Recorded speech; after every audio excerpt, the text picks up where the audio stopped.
Hello everyone. Today we will discuss about some important questions for social science term 2 exam. Okay? तो आज हम कुछ questions discuss करते हैं social science के exams का. Question number 1. Explain any two provisions of the Rowlatt Act and its impact. Rowlatt Act के बारे में बताना है आपको, उसका impact क्या पड़ा, Rowlatt Act क्या था, ये question है. चैप्टर आपका हिस्ट्री का है, हिस्ट्री से है बेटा ये क्वेश्चन, और हिस्ट्री में एक ही चैप्टर आ रहा है द नेशनलिज्म ऑफ इंडिया, तो उसी से रिलेटेड ये क्वेश्चन है. आंसर क्या आएगा? तो प्रोविजंस ऑफ रॉलेट एक्ट, तो इसमें आपको रॉलेट एक्ट क्या है वो बताना है कि रॉलेट एक्ट किस तरह से था, क्यों लागू किया था, ब्रिटिश गवर्नमेंट के क्या ऑब्जेक्ट थे रॉलेट एक्ट को लागू करने का. उसके बाद इसका आप 3 पॉइंट्स में इसको बता सकते हैं. उसके बाद आपको इसका क्या इम्पैक्ट बताना है. तो तीनों जो हैं, ये तीनों पॉइंट्स क्या हैं, गवर्नमेंट ने क्यों रॉलेट एक्ट लगाया था, अकॉर्डिंग टू द एक्ट क्या इम्पैक्ट पड़ रहा था, वो हम आगे देखेंगे. एक्ट लगाने का मेन मीनिंग था, मेन जो बोल सकते हैं ऑब्जेक्ट था, वो ये था कि हमारी जितनी भी पॉलिटिकल एक्टिविटीज़ हैं उन पॉलिटिकल एक्टिविटीज़ को कर्व करना, सस्पेंड करना, ताकि हमारी जो इंडियन जो पीपल हैं या इंडियन कांग्रेस थी, स्पेशली कांग्रेस की बात करें कि उस टाइम कांग्रेस थी, तो वो जो एक्टिविटीज़ कर रही थी, पॉलिटिकल नेशनलिज्म को इंस्पायर्ड कर रही थी, वो सब उन सब एक्टिविटी को कर्व करना था. तो इसीलिए रॉलेट एक्ट लगाया गया था. हम लोग क्यों विरोध कर रहे थे, अगेंस्ट में क्यों थे? बिकॉज उसका रीज़न ये है कि उसमें कोई भी इंडियन मेंबर नहीं था. ये एक्ट हमारे लिए लाया गया, बट इस एक्ट को बनाने वाली कमेटी में कोई भी इंडियन मेंबर नहीं था. इम्पैक्ट क्या पड़ा उसका? तो इम्पैक्ट ये था कि इस एक्ट के लगने के बाद, इस एक्ट को लगाने के बाद हम इंडियंस अग्रेसिव हो गए, भारतीय बहुत ज़्यादा अग्रेसिव हो गए, और लोग डेमोस्ट्रेट करने लगे, रैलीज निकालने लगे, धरने होने लगे, स्ट्राइक्स होने लगी, और वो सारा इम्पैक्ट के रूप में यहाँ पर आएगा. अब रैलीज निकलेंगी, प्रोटेस्ट होगा, धरने होंगे, तो डेफिनेटली क्या होगा, ब्रिटिश भी उनको ऐसे नहीं चुप बैठेगी, वो भी उसके अगेंस्ट में एक्टिविटी करेगी, उसके अगेंस्ट में वो एक्शन लेगी. तो ब्रिटिश ने भी क्या करा, उन लोगों को रोकने के लिए उनको डिटेन करने की कोशिश करेगी. तो यहाँ पर British police fired upon a peaceful procession, शांति से जो प्रोसेशन निकल रहा था, पीसफुल मैनर में जो प्रोसेशन निकल रहा था, उस पर भी फायर्ड कर दिया गया. ठीक है, तो इस तरह से provoking wide spread attack on the bank, post office and railway station. अब इससे लोग क्या हो गए, प्रोवोक हो गए, और उन्होंने जितनी भी गवर्नमेंट बिल्डिंग्स थी उन पर अटैक करना शुरू कर दिया. ठीक है, तो इस तरह से हम इस क्वेश्चन का आंसर दे सकते हैं. Next question, what is meant by transparency. Transparency क्या है? पॉलिटिकल साइंस से रिगार्डिंग क्वेश्चन है, सिविक्स का क्वेश्चन है, और हमारे 2 ही चैप्टर आ रहे हैं सिविक्स में. एक है political outcomes, political parties, not outcome, political parties and outcomes of democracy. ठीक है, दोनों ही चैप्टर है. Political parties different political parties को बता रही है इंडिया में, स्टेट पार्टी और नेशनल पार्टीज को बता रही. तो एक जनरल क्वेश्चन भी बनता है पॉलिटिकल पार्टीज से.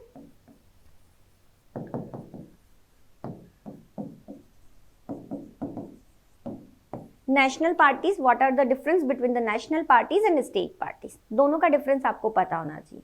ये एक जनरल क्वेश्चन. ठीक है, अब हमारा आउटकम्स ऑफ डेमोक्रेसी है, तो थोड़ा सा चैप्टर अजीब सा है क्योंकि बच्चों को जनरली समझ में नहीं आता, लेकिन उसके क्वेश्चंस बनते हैं. तो यहाँ एक क्वेश्चन है, what is meant by transparency. Transparency क्या है? पॉलिटिक्स में ट्रांसपेरेंसी का मीनिंग क्या है? तो ट्रांसपेरेंसी का मीनिंग यहाँ पर है कि every citizen belonging to the any democratic country, चाहे वो किसी भी कंट्री में हो, has the right to information, कि उसको एक राइट होना चाहिए कि हमें गवर्नमेंट से जानने का अधिकार होना चाहिए. वो right to information, the right to examine और investigate whether the laws, plan, action, policy, whatever जो भी है, और decision taken by the government are correct और बेनिफिशियल टू देम और नॉट, कि गवर्नमेंट जो हमारे लिए डिसीजन ले रही है ना, वो डिसीजन सही है कि नहीं है, ये जानने का राइट है हमें. तो यही इसी को बोला गया ट्रांसपेरेंसी. ठीक है, Why is one party political system not considered a good democratic system? क्यों नहीं है वन पार्टी सिस्टम? अगर एक और क्वेश्चन अगर इससे रिगार्डिंग आ सकता है, तो इस क्वेश्चन से भी एक क्वेश्चन निकल सकता है. Single party system, it means one party system, democracy के है सिस्टम ये सारे. अगर हम यहाँ लिखे तो democracy,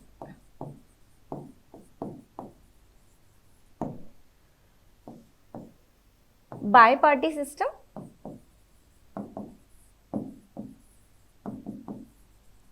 and multi party system. देखो एक 2 मार्क्स का क्वेश्चन बन गया है आपका यहाँ पर ही। तो यहाँ पर क्वेश्चन जो है आपका वन पार्टी सिस्टम से रिगार्डिंग है।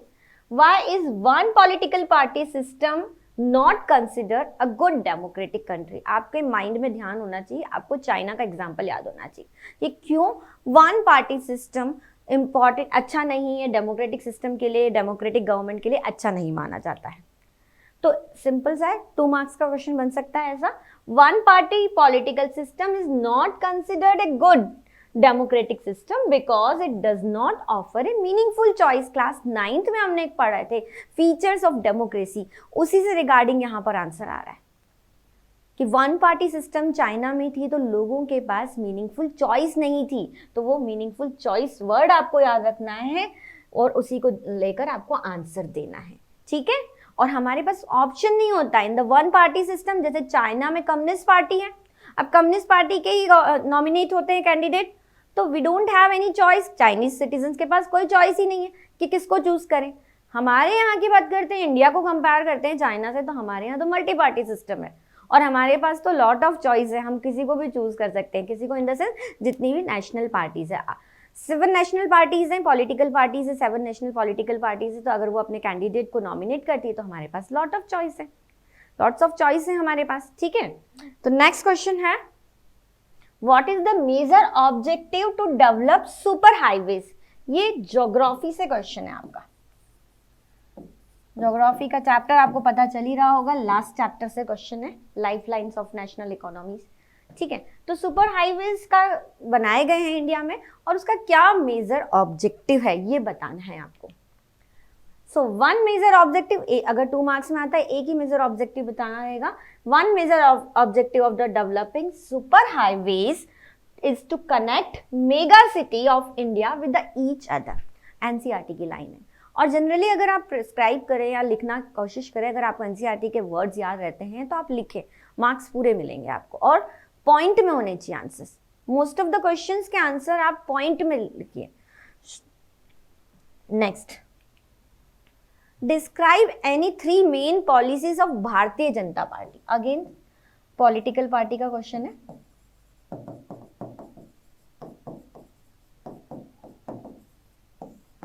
ठीक है, भारतीय जनता पार्टी के मेन ऑब्जेक्ट्स बताने हैं आपको, मेन इसका पॉलिसीज बतानी है कि भारतीय जनता पार्टी, हर एक पार्टीज की पॉलिसीज दी गई हैं। In NCERT 7 political parties given है और उसमें हर पॉलिटिकल पार्टी की ऑब्जेक्टिव्स दिए गए हैं, फीचर्स दिए गए हैं, तो आपको वो याद रखने हैं।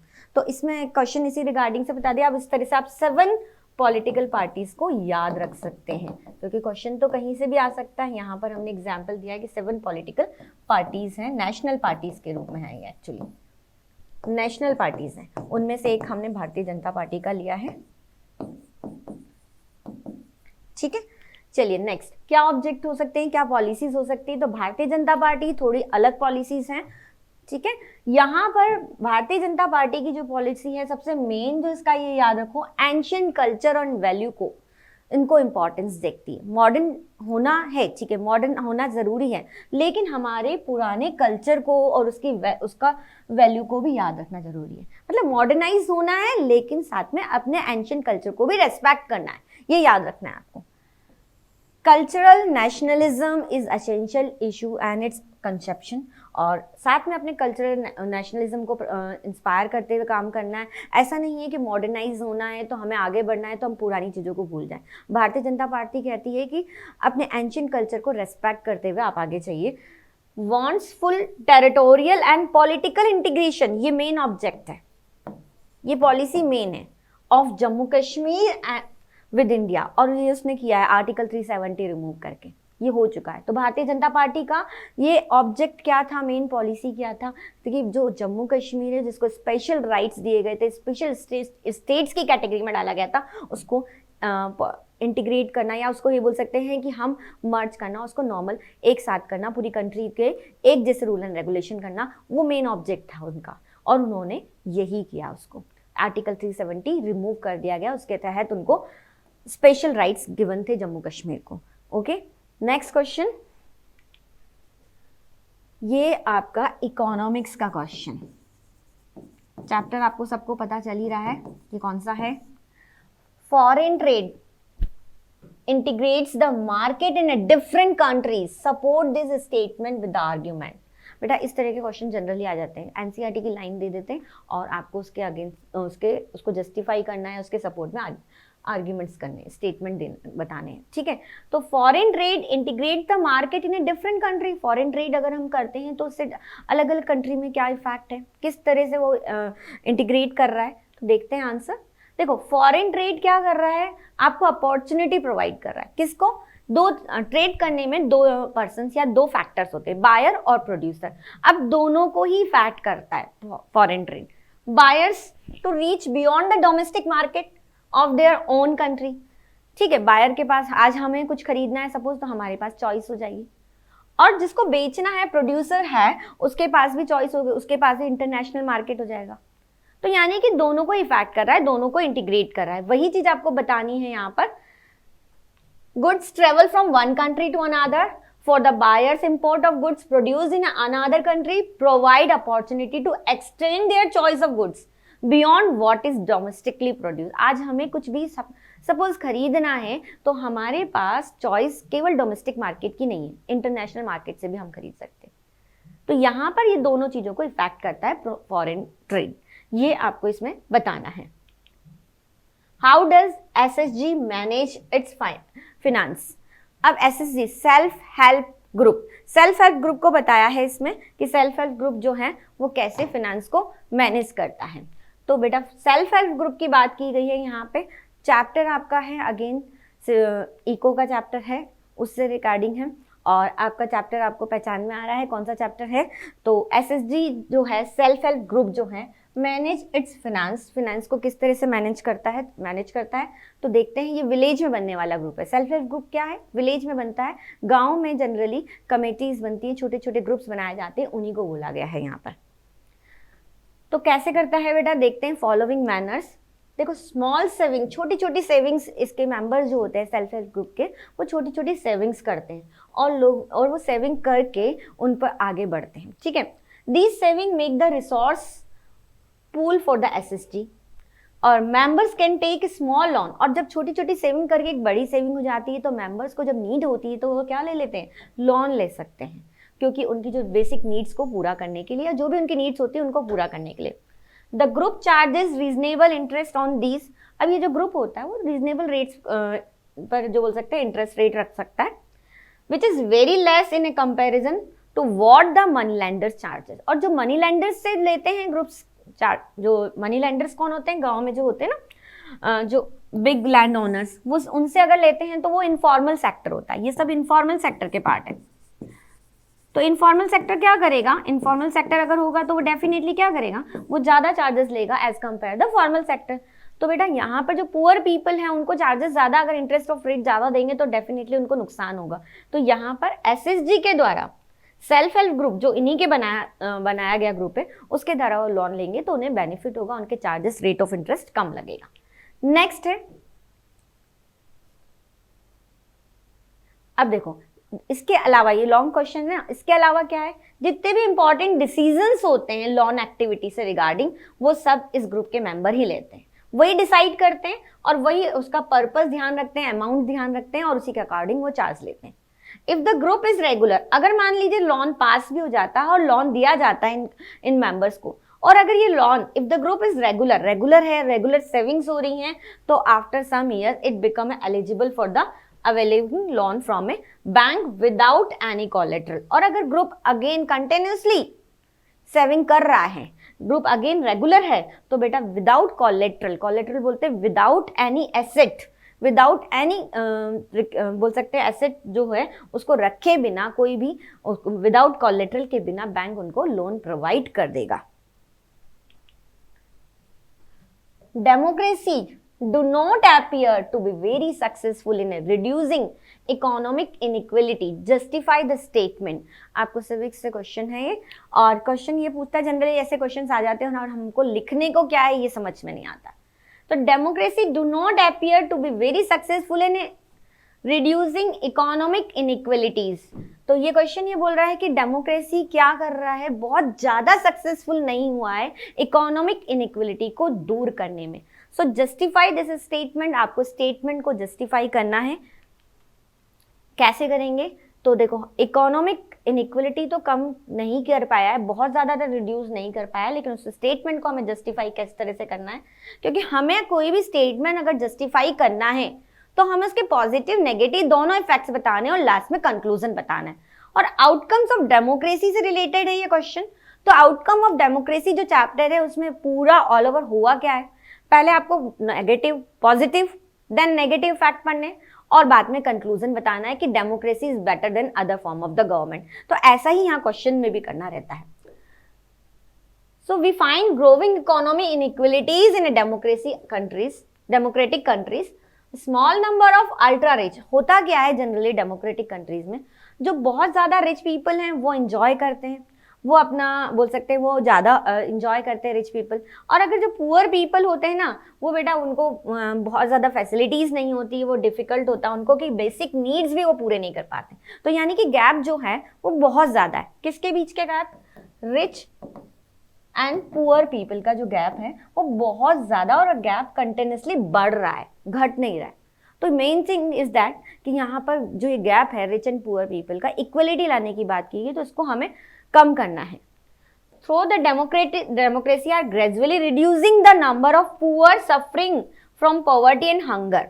हालांकि देखो पॉवर्टी कम हुई, अगर हम वर्ल्ड के डेटाज को देखते हैं तो सारे डेटा से हमें ये पता चलता है कि अकॉर्डिंग टू द डेटाज और रिसर्च कि पॉवर्टी एलिमिनेट तो नहीं हुई है, बट पॉवर्टी रिड्यूस हुई है। डेमोक्रेसी पॉवर्टी को रिड्यूस करने में सक्षम है या सफल हुई है, सक्सेस हुई है। तो हम लास्ट में कंक्लूजन में यहाँ ये लिख सकते हैं कि हाँ, इट्स एक लाइन और ऐड कर लेना आप कि हाँ, डेमोक्रेसी, माना कि डेमोक्रेसी में बहुत ज़्यादा बोल सकते हैं कि हम यहाँ पर इकोनॉमिक इनइक्वलिटीज कम नहीं हुई, रिड्यूस नहीं है, बट एटलीस्ट डेमोक्रेसी जो है पॉवर्टी को रिड्यूस करने में सक्सेस है। ये लाइन यहाँ पे लिख सकते हैं। और it is better than other form of the government, ये लाइन और ऐड कर लेना आप। नेक्स्ट एक आपका 2 मार्क्स का रिगार्डिंग क्वेश्चन इस तरह का भी आ सकता है 2 मार्क्स से। Question number, actually paper pattern जो है उसमें आपका 1 to 13 क्वेश्चन आ रहे हैं, ठीक है। अब 1 to 13 क्वेश्चन में से 1 to 5 तो आपके क्या है, 2 मार्क्स के क्वेश्चन से, small question, very short answer. उसके बाद 6, 7, 8 जो हैं आपके थोड़े से लॉन्ग हैं, ज़्यादा लॉन्ग नहीं है, 3 मार्क्स के हैं। फिर आपका 9 और 10 जो है आपका लॉन्ग आंसर से वेरी लॉन्ग आंसर्स बोल सकते हैं हम इसको, ये 5 मार्क्स का है। और 11, 12 जो है आपका केस स्टडी है, केस बेस्ड क्वेश्चन आते हैं वो हैं। और 13 नंबर जो है ऑलरेडी लास्ट में सबसे क्या आता है, मैप आता है, तो मैप 3 मार्क्स का। तो इस तरह से ये क्वेश्चन आता है 1 to 5 वाले उसमें। ये कोई भी डेटा आपको एनसीईआरटी से उठा के दिया जाएगा, तो read the data in the chart given below and answer the question that follow. और आपको इसके अकॉर्डिंग क्वेश्चन को पूछा जाएगा कि इससे रिगार्डिंग क्वेश्चंस क्या है। देखते हैं हम क्वेश्चन क्या है इसका। The above graph is indicated India's cotton jute export which show the positive growth although it faces a few challenges. Explain any 2 main challenges. जो ग्राफ दिया है उससे हमें क्या पता चल रहा है वो देखना है। उसके बाद यहाँ पर आपको मेन चैलेंजेस क्या फेस करती है। हमें यहाँ ये तो दिखाई दे रहा है कि जूट एक्सपोर्ट जो है वो पॉजिटिव ग्रोथ दिखाई दे रही, लेकिन जूट इंडस्ट्रीज क्या क्या चैलेंजेस फेस कर रही है इंडिया में वो बताना है। बताना ये आपको कि चैलेंजेस बताने, चैलेंजेस क्या क्या फेस कर रही jute industries. Explain any 2 objective of the national jute policy. और नेशनल जूट पॉलिसी के क्या ऑब्जेक्टिव हैं ये भी बताने हैं आपको।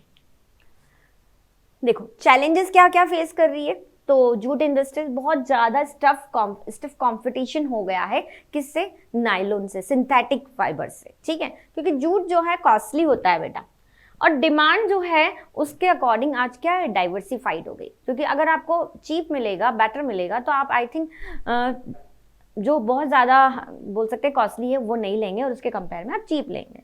तो ठीक है, यहाँ पर इसीलिए यहाँ क्या हो गया, कंपटीशन बहुत बढ़ गया इंटरनेशनल मार्केट में फ्रॉम सिंथेटिक सब्स्टिट्यूट से। The cost of the production, और जूट की जो प्रोडक्शन की कॉस्ट है वो बहुत ज्यादा हाई है। ऑब्जेक्टिव क्या है, नेशनल जूट पॉलिसी, गवर्नमेंट ने क्या स्टेप्स लिए, गवर्नमेंट ने नेशनल जूट पॉलिसी जो है वो बनाई, उससे के अकॉर्डिंग उन्होंने क्या किया, इंक्रीजिंग प्रोडक्टिविटी, प्रोडक्टिविटी को इंक्रीज किया, इंप्रूविंग क्वालिटी, क्वालिटी को भी इंप्रूव कर दिया, ताकि ये नेशनल जूट पॉलिसी के ऑब्जेक्ट है कि अगर जूट पॉलिसी बनाई गई है तो वो क्यों बनाई गई, ताकि प्रोडक्टिविटी इंक्रीज हो, इंप्रूविंग द क्वालिटी, क्वालिटी भी इंप्रूव हो, और साथ में प्राइस भी ऐसे हो कि जो फार्मर जो है वो इंश्योर हो सके कि उनको अच्छा प्राइस मिले, enhancing the yield per hectare, अब पर हेक्टर यील्ड है वो बढ़ जाए, इंक्रीज हो जाए, इस तरह से हो यहाँ पर। तो ये ऑब्जेक्ट को ध्यान में रखकर नेशनल जूट पॉलिसी बनाई गई, ठीक है। तो इससे रिगार्डिंग एक क्वेश्चन बन गया। नेक्स्ट क्वेश्चन है, explain the new economic and political situation created during the first world war India. ये नेशनलिज्म इन इंडिया से रिगार्डिंग क्वेश्चन है, और ये चैप्टर आपका जो है 1, उसके स्टार्टिंग चैप्टर के स्टार्टिंग पैराग्राफ से ही है, ठीक है। फर्स्ट वर्ल्ड वॉर और खिलाफत वाला जो पैराग्राफ है उसी से है, लाइन ऑलरेडी गिवन है एनसीईआरटी में, और ये आया हुआ क्वेश्चन है, ये सीबीएसई बोर्ड में 2-3 इयर्स पहले पूछा हुआ क्वेश्चन है, आई थिंक 4 इयर्स पहले करीबन। तो ये पूछा हुआ क्वेश्चन है, रिपीट हो चुका है कई बार, और ये क्वेश्चन रिपीट हो भी जाता है कई बार, दोबारा इसी तरीके से आ सकता है। तो यहाँ पर फर्स्ट वर्ल्ड वॉर में क्या क्या सिचुएशन, फर्स्ट वर्ल्ड वॉर के कारण क्या नई इकोनॉमिक एंड पॉलिटिकल सिचुएशन हुई थी इंडिया में, तो वो पूरा पैराग्राफ जो है पॉइंट में कन्वर्ट किया गया, क्या क्या चेंजेस हुए थे, जैसे कस्टम ड्यूटीज थी, नया एक टैक्स इम्पोज किया गया था, उसको बोला गया था इनकम टैक्स, ठीक है। फर्स्ट बार इंडिया में इनकम टैक्स इम्पोज किया गया था, और फोर्सफुली रिक्रूटमेंट बताया गया था, ये देखिए फोर्सफुली रिक्रूटमेंट। तो ये सारे पॉइंट आपको इसमें एक्सप्लेन करने हैं। साथ में ये भी बताना है कि due to the crop failure country में क्या हो गया था, शॉर्टेज ऑफ फूड हो गई थी, और उन्हीं दिनों इन्फ्लुएंजा एपिडेमिक से फेमेन आने के कारण 12 to 13 मिलियन पीपल जो हैं वो उनकी डेथ हो गई थी। तो ये सारे पॉइंट्स आपको याद रखने हैं। नेक्स्ट है, why was the salt march consider an effective symbol of the resistance against the colonialism, explain.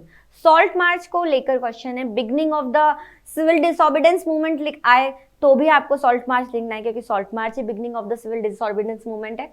अब सॉल्ट मार्च को कैसे कंसिडर किया गया एन इफेक्टिव सिंबल, सॉल्ट को स्पेशली सॉल्ट को क्यों मान लिया गया, क्वेश्चन ये पूछ रहा है डायरेक्टली। अगर हम देखें तो क्वेश्चन ये कह रहा है कि सॉल्ट को ही क्यों लिया गया, सिविल डिसऑर्डिनेंस मूवमेंट में सॉल्ट मार्च ही क्यों किया गया और क्यों नहीं किया गया। सॉल्ट ऐसी एसेंशियल थिंग है जो कि बहुत जरूरी है, क्योंकि सॉल्ट क्या था, चाहे रिच पीपल है, चाहे पुअर पीपल है, चाहे वेल्दी है, व्हाटएवर जो भी है, सभी के लिए सॉल्ट रिक्वायर्ड है। सॉल्ट के बिना लाइफ नहीं चलेगी, क्योंकि बहुत जरूरी है ना। तो और उस पर गवर्नमेंट की मोनोपोली थी उस प्रोडक्शन पे, किस पे, सॉल्ट के प्रोडक्शन पे। तो गांधी जी ने क्या पाया कि पावरफुल सिंबल पाया, और उसी से उन्होंने सोचा कि सॉल्ट एक ऐसी छोटी सी चीज है दिखने में, लेकिन ये हमारी कंट्री को यूनिटी में ला सकती है। तो उन्होंने इसीलिए, क्योंकि ये सभी कम्युनिटी, सभी ग्रुप्स से रिगार्डिंग है ये क्वेश्चन, क्योंकि 11 डिमांड की थी गांधी जी ने, और 11 डिमांड लॉर्ड इरविन को एक लेटर लिखा था, उसमें 11 डिमांड की थी, और उसी 11 डिमांड में से एक सॉल्ट था। और उन दिनों क्या था, सॉल्ट हम प्रोडक्शन, सॉल्ट के प्रोडक्शन का हमारे हाथ में नहीं था, हमें उस पर गवर्नमेंट की मोनोपोली थी। तो गांधी जी ने यही कहा कि सॉल्ट को इसीलिए लिया। ऑन 31 जनवरी 1930 ही send a letter to viceroy Irwin, lord Irwin को उन्होंने 11 डिमांड से रिगार्डिंग एक लेटर लिखा था, और उसमें एक डिमांड थी सॉल्ट मार्च, ठीक है। सॉल्ट का डिमांड थी कि सॉल्ट पर भी हमारे को क्या करना पड़ता है, टैक्स देना पड़ता है, सॉल्ट हम नहीं बना सकते थे। सो ये आइडिया जो था ये बहुत ज्यादा इस तरह से ये लिया गया ताकि लोगों में क्या हो, एक यूनिटी बनी रहे। The most stirring of all was the demand to abolish the salt tax. सबसे मेन जो डिमांड थी कि सॉल्ट पर जो लगने वाला टैक्स है ना उसको हटा दिया जाए। बाकी और भी डिमांड्स थी, जनरल डिमांड से 11 में से 10 अलग अलग कम्युनिटीज, अलग अलग ग्रुप से रिगार्डिंग डिमांड थी, सभी को लेकर ध्यान में रख के डिमांड लिखी थी गांधी जी ने, और सॉल्ट उसमें से एक कॉमन डिमांड थी। अब ये इकोनॉमिक्स का क्वेश्चन है, reserve bank of India supervise the functioning of bank, why is this necessary. क्यों रिजर्व बैंक ऑफ इंडिया के जो फंक्शन है उसके बारे में पूछा गया। How does the reserve bank of India supervise the functioning of bank, कैसे काम करता है। What is, why is this necessary, और क्यों जरूरी है। तो इस जितने भी इंडिया के बैंक है ना, उन बैंक को सुपरवाइज करने का काम है RBI, reserve bank of India का। तो उसी से रिगार्डिंग है आपके एनसीईआरटी में पूरे रिजर्व बैंक ऑफ इंडिया के बोल सकते हैं फंक्शंस दे रखे हैं। तो सबसे पहले क्या क्या काम है वो सारे पॉइंट्स में आपको कन्वर्ट करने हैं, क्योंकि जो वर्क है, फंक्शंस हैं आरबीआई के, वो यहाँ पर दिए गए। क्या करता है, सबसे पहले डे टू डे ट्रांजैक्शन और ये सारी चीजों को मॉनिटर करता है, बैलेंस करता है, चेक करता है, सुपरवाइजिंग का काम करता है कि लोन केवल प्रॉफिट के लिए तो नहीं दे रही है बैंक, ऐसा तो नहीं कि लोन बिजनेस ट्रेडर्स को दे रही है, ये पॉइंट देखो। साथ में ये भी देखता है कि लोन जिनको दिया गया उनका बोरोवर्स, लैंडर्स, इंटरेस्ट रेट, सारी चीजों की इंफॉर्मेशन है कि नहीं है उसको। Even it is necessary for the securing public welfare, it avoid the bank to run the business with the profit motive only. और ऐसा तो नहीं कि केवल बैंक लोन उन्हीं लोगों को दे रही है प्रॉफिट के लिए, सभी ग्रुप को, सोसाइटी के सभी ग्रुप्स को लोन मिलना चाहिए इक्वल। स्टूडेंट्स लोन, पीएल्स है ना, कार लोन, सीएल, सभी तरह के लोन, सभी तरह के कैटेगरी को लोन मिलना चाहिए। It also keeps a check on interest rate of the credit facility provided by bank. RBI make sure that the loan from the bank are affordable and cheap. और साथ में RBI ये भी देखता है, मेक श्योर करता है कि लोन जो है वो सभी को मिल रहा है, वो अफोर्डेबल भी होना चाहिए और चीप रेट, इंटरेस्ट रेट पर होना चाहिए। Question number 11। अब ये चैलेंजेस हैं जो कि पॉलिटिकल पार्टीज फेस करती है, सिविक्स का क्वेश्चन है। Mention the challenges faced by the political party in a democracy all over the world, explain in the detail. या political party need to face certain challenges, किसी भी तरीके से question घुमा कर आ सकता है, ठीक है, दोनों तरीके से क्वेश्चन पूछ लिया जाता है। तो आपको कुल मिला के क्या लिखना है, चैलेंजेस क्या क्या है वो बताने। आपको पता है चैलेंजेस पॉलिटिकल पार्टी से रिगार्डिंग क्या क्या है, हमने पढ़े हुए हैं। लेक ऑफ इंटरनल डेमोक्रेसी की पॉलिटिकल पार्टी में खुद में डेमोक्रेसी नहीं है, खुद के अंदर पॉलिटिकल पार्टी में जो लीडर बन रहे हैं वो लीडर कंटिन्यूसली बनते हैं, there is no election facilities, so that's why हम क्या कहेंगे, लैक ऑफ इंटरनल डेमोक्रेसी। कोई रजिस्टर मेंटेन नहीं होता है, कोई मेंबरशिप रजिस्टर नहीं होता है, पार्टी के जितने भी डिसीजंस है वो ऑल ओवर सारे बड़े लीडर्स ले लेते हैं, तो ये लैक ऑफ इंटरनल डेमोक्रेसी है। डायनेस्टिक सक्सेशन, सीधा सीधा एग्जाम्पल आपको याद आ रहा होगा, बहुत ही सही एग्जाम्पल है, और सबके माइंड में अगर ये वाला पॉइंट आता है तो सबके माइंड में एक ही एग्जाम्पल याद आता है डायनेस्टिक सक्सेशन से रिगार्डिंग। कौन सी पॉलिटिकल पार्टी, आपको सबको पता है। तो most of political party do not practice open transparent procedure for their functioning. They are very few ways of an ordinary worker to rise to top in a party. बहुत ही कोई ordinary worker होगा जो top पर पहुंचता है political party में, otherwise dynastic succession रहता है। We have a lot of examples, ठीक है। तो ये सारे आपको लिखने हैं।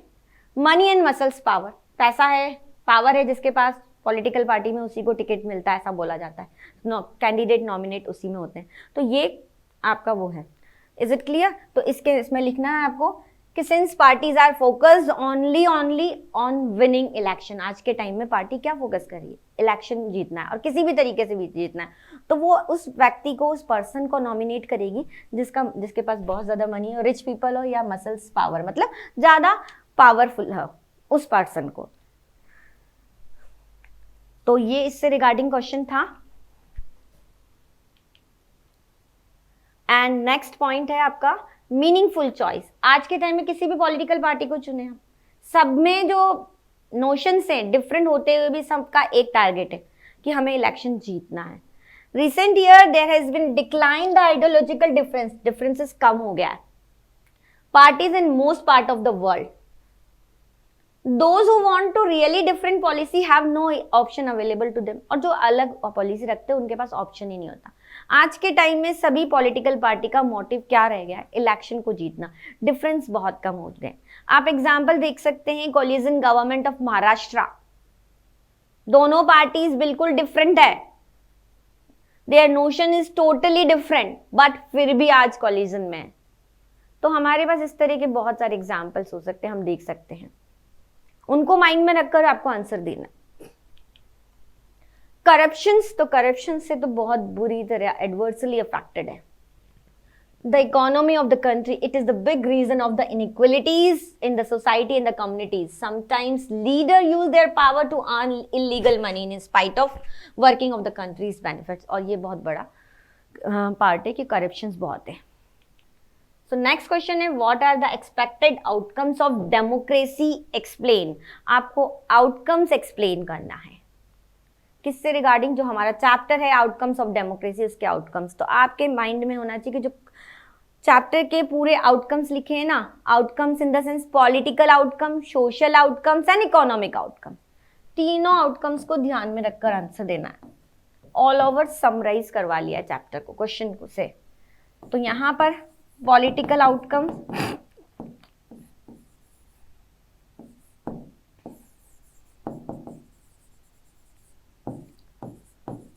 Social outcomes, economic outcomes.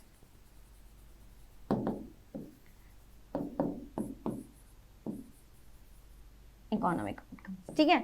तो यहां पर वही आउटकम्स आपको शो करने हैं।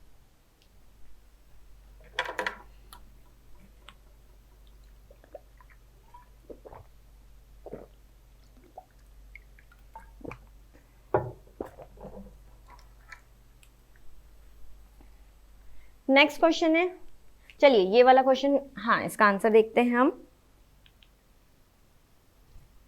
अब आउटकम्स मैंने आपको बताई थी, देखो पॉलिटिकल आउटकम फर्स्ट जो है वो हम पॉलिटिकल आउटकम्स में ले सकते हैं। गवर्नमेंट कैसी होनी चाहिए, अकाउंटेबल होनी चाहिए, डेमोक्रेटिक गवर्नमेंट, रेस्पॉन्सिव होनी चाहिए, this is also the part of the political outcomes. And economic growth, ये इकोनॉमिक आउटकम्स हो गया आपका। And accommodation of the social diversity, ये दोनों सोशल आउटकम्स हैं। तो इस तरह से आपके ये पॉइंट कवर हो जाते हैं। इस तरह से आपको आंसर देना है। Content should be there. 13 question, how are complaints treated as a testimony to the success of democracy. देखो इस क्वेश्चन में किस तरह से डेमोक्रेसी को बताया गया है, ये भी आउटकम्स ऑफ डेमोक्रेसी का क्वेश्चन है। देखो, to some extent complaints are treated as a testimony to the success of democracy, we can prove the statement by the analysing certain facts. इस तरह के क्वेश्चंस का आंसर कैसे देते हैं।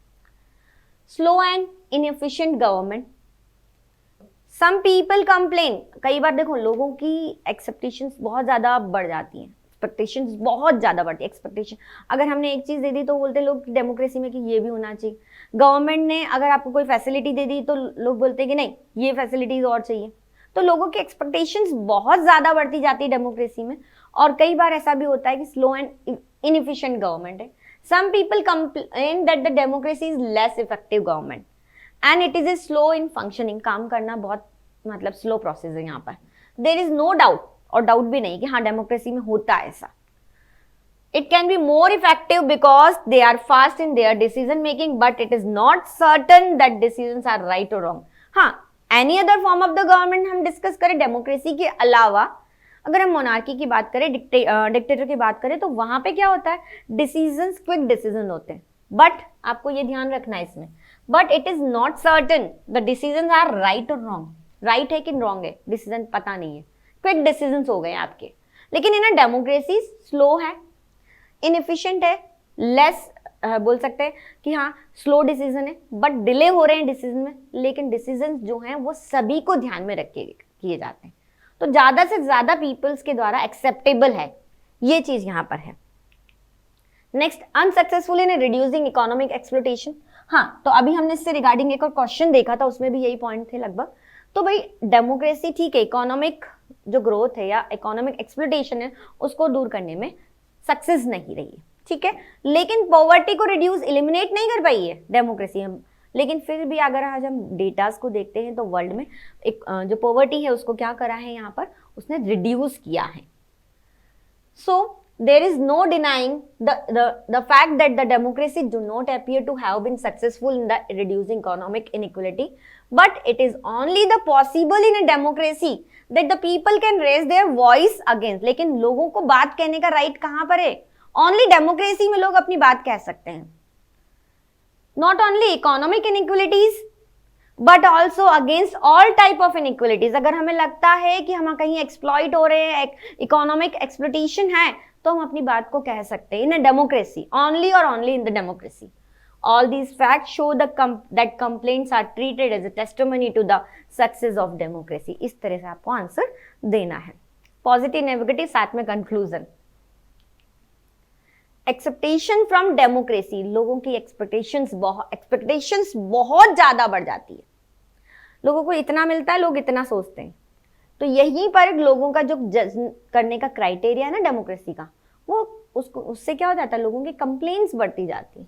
The fact that the people are complaining itself a testimony to the success of democracy. It shows that the people have developed awareness and the ability to expect and to look critically power holders at power holder.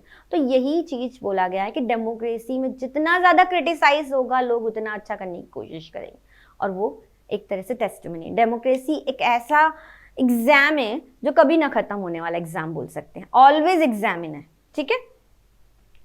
Next, testing in democracy, वही जो मैं अभी आपको बता रही थी, वही इस टॉपिक में बताना है आपको। So as the people get some benefits of democracy, they ask for more. ज्यादा अगर कुछ बेनिफिट मिलता है हम लोग और सोचते हैं, सेम यहाँ पर यही बताया है। Next question, explain the ways in which democracy can be redefined to make democracy more effective. Question number 13 आपको ये बता रहा है कि डेमोक्रेसी किस तरह से रिडिफाइन करें कि make democracy more effective. More effective कैसे बना सकते हैं डेमोक्रेसी को हम? तो बेटा यहाँ पर माइनॉरिटीज को रिस्पेक्ट किया जाए, eliminate the caste, religion and gender based discrimination, ये हटा दिया जाए। People enjoy extensive rights from right to vote to participate in election. People enjoy social and economic rights, ये सारी चीजें प्रोवाइड करें तो हम अच्छा ज्यादा इफेक्टिव बना सकते हैं डेमोक्रेसी को। क्वेश्चन नंबर 14 अगेन ग्राफ से रिलेटेड है, और ये ग्राफ, ये जो टेबल गिवन है आपको, उसको देखकर आपको बताना है, read the data and given A consequence industry responsible for the environment degradation in India. Mention any one measures used to reduce the industrial pollution of fresh water. तो आपको इसमें सॉल्यूशन बताना है किस तरह से pollution of fresh water. Mention any measures बताने, solution बताना है कि कैसे सॉल्यूशन किया जा सकता है, कैसे कोई measures को यूज लिया जा सकता है। तो पहले जो आपको बताया है कि increasing in a pollution of land, water, air, noise and resulting in the degradation of the environment cannot be overlooked. Pollution के बारे में पूरा बताया। Pollution of river water affected the all as most of the river pass through different states. Air pollution का कारण बताया यहाँ पर, and the thermal pollution of the river water affect the aquatic life irrespective of the state and national boundaries. Next, treated waste water can be recycle reuse in industrial process measure, देख सकते हैं। Harvesting of rain water system, treating hot and polluted waste water from the industrial before the releasing into river and lake, ये measures बता रहे हैं। अब इसके अलावा और क्या कर सकते हैं? वाटर ट्रीटमेंट प्लांट्स एस्टैब्लिश कर सकते हैं। Legal provision must be made for the regulate the use of ground water for the industrial use. इस तरह से हम सॉल्यूशंस भी दे सकते हैं। अब एक क्वेश्चन है, छोटा सा 2 मार्क्स का आ सकता है, व्हाट इज द प्रधानमंत्री ग्रामीण सड़क योजना। छोटे छोटे से क्वेश्चन जनरली हम सोचते नहीं आते, तो ये आ भी जाते हैं। तो प्रधानमंत्री Gramin Sadak Yojana, special provision are made so that every village in the country is linked to a major town in the country, और ऑल वेदर मोटरेबल रोड, मतलब पक्का रोड बने, उसमें सीमेंटेड रोड, डामर रोड जो बोलते हैं ना, वो बन जाए। तो यहाँ पर प्रधानमंत्री ग्रामीण योजना के तहत या प्रधानमंत्री ग्रामीण सड़क योजना के तहत क्या है, कंट्री के जितने भी विलेज में हैं वो सब टाउन से कनेक्ट हो जाए। क्वेश्चन नंबर 16 मैप है आपका, और मैप में आपको क्वेश्चन फर्स्ट जो है हिस्ट्री का आएगा, और वो क्या बताना है आपको, आइडेंटिफाई करना है। हिस्ट्री में आपको आइडेंटिफाई करना है, लेबलिंग करनी है। The place where the movement of the indigo planters took place, पहला क्वेश्चन। 3 क्वेश्चंस आएंगे, 2 या B on the same given map of the India locate the following, और इसमें लोकेशन बतानी। रामागुड्डम थर्मल पावर प्लांट या पुणे सॉफ्टवेयर, मीनामबक्कम चेन्नई को में है, ठीक है, इंटरनेशनल एयरपोर्ट। अब देखते हैं, look at here, Champaran Indigo planter, ये आपको बेटा इंडिकेट करना है, मतलब ये लेबलिंग मिलेगी, सिर्फ आपको बताना है कि प्लेस कौन सा है। बाकी ये तीनों जो हैं इसमें से 2 पूछे जाएंगे, तीनों ज्योग्राफी के, वो आपके ज्योग्राफी के जो 2 मार्क्स के, वो आपको लेबल करना है। तो लेबल करने के लिए आपको स्टेट ध्यान रखना पड़ेगा, जैसे चेन्नई तमिलनाडु, मीनामबक्कम इंटरनेशनल एयरपोर्ट, ये बिल्कुल एकदम यहाँ पर। रामागुड्डम थर्मल पावर प्लांट, ये रहा। एंड पुणे महाराष्ट्र में है, तो सॉफ्टवेयर टेक्नोलॉजी पार्क के बारे में पूछा है तो ये यहाँ पर आएगा। इस तरह से आपको थोड़ा सा मैप में ज्योग्राफी के पॉइंट ऑफ व्यू से थोड़ी स्टडी करनी पड़ेगी। ये एक है पैराग्राफ दिया हुआ है आपका हिस्ट्री से, उससे रिगार्डिंग क्वेश्चन है। और क्वेश्चन क्या है देखिए, पैराग्राफ आप पढ़ सकते हैं एनसीईआरटी से। Who led the peasant movement in Awadh, तो बाबा रामचंद्र, ठीक है, इसका आंसर आपको इसमें मिल जाएगा वैसे भी। Why did the rich peasant refuse to participate in the civil disobedience movement in 1932? तो देखो कुछ हो सकता है, कोई क्वेश्चन है ना आपका अलग भी आ सकता है, ठीक है। जैसे आपको सिर्फ पॉइंट पैराग्राफ दे दिया और पैराग्राफ से रिलेटेड क्वेश्चन पूछा है, और हो सकता है पैराग्राफ के अलावा भी पूछ लिया क्वेश्चन, तो दोनों तरीके से आपको, मतलब paragraph is just as a supporting line, ठीक है। Why did the rich peasant refuse to participate in the civil disobedience movement in 1932? Or where were the Jat and Patidars? Who were the, not where, who were the Jat and Patidar? Jats कौन थे, पाटीदार कौन थे? तीनों questions हम देखते हैं answers. तो first का बाबा रामचंद्र। और रिच पीसेंट ने क्यों नहीं ज्वाइन किया था civil डिसोबीडेंस movement?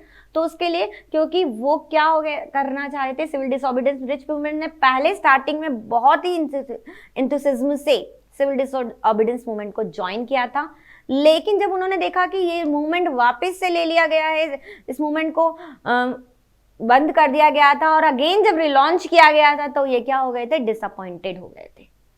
They were deeply disappointed when the movement was called off in 1931 without the revenue rates being revised। उन्होंने देखा कि मूवमेंट बंद कर दिया गया और हमारी रेवेन्यू रेट्स रिवाइज नहीं हुई हैं, तो वो डिसअपॉइंटेड हो गए। अगेन जब मूवमेंट रिलॉन्च हुआ, उन्होंने पार्टिसिपेट नहीं कर दिया, उन्होंने रिफ्यूज कर दिया। कौन से थे? द पाटीदार ऑफ, कहाँ से थे? गुजरात के थे। जट जो थे वो उत्तर प्रदेश से बिलोंग करते थे। तो ये आपका आंसर। नेक्स्ट अगेन एक क्वेश्चन मैंने मैप का लिया है ताकि मैप की प्रैक्टिस ज्यादा हो जाए आपकी। तो मैप से रिगार्डिंग क्वेश्चन है आपका। On the given outline political map of India identify the place A with the help of the following information write its correct name on the line marked near. First क्या है? The place where the cotton mill worker organise satyagraha in 1980। B on this same given map of India locate the following. तो पहले आपको first में history बतानी है। The place where the cotton mill worker organise सत्याग्रह, अहमदाबाद आएगा, ठीक है। कॉटन मिल वर्कर से रिगार्डिंग अहमदाबाद आता है। अब आपको नमरुप थर्मल पावर प्लांट बताना है और Salem iron and steel plant, Salem Tamil Nadu में है, आपको ध्यान रखना है। तो देखो, और नेताजी सुभाष चंद्र बोस इंटरनेशनल एयरपोर्ट जो है वो कोलकाता में है। तो आपको मार्क करना है, देखो एक मिनट, ये इस तरह से लेबलिंग आएगी। ये ए जो है ना हमने पूछा है अहमदाबाद वाला क्वेश्चन, वो यहाँ लेबलिंग आएगी, आपको पहचान, बस नाम लिखना है। बट ज्योग्राफी में क्या करना है, आपको लेबलिंग खुद करनी है, तो बहुत ध्यान से करनी है। नेताजी सुभाष चंद्र इंटरनेशनल एयरपोर्ट ये रहा, ये वाला Kolkata West Bengal. Salem I told you Tamil Nadu, और Salem iron and steel, Kanyakumari जाते हैं ना तो सेलम पड़ता है रास्ते में। तो ये Salem iron and steel plant famous है, और ये अहमदाबाद आपका हो ही गया। तो इस तरह से ये क्वेश्चन कंप्लीट होता है, राइट। तो ये थे आपके सारे इंपॉर्टेंट क्वेश्चंस जो एसएसटी से सोशल साइंस के पेपर से। आई होप आप लोग सॉल्व कर पाएंगे।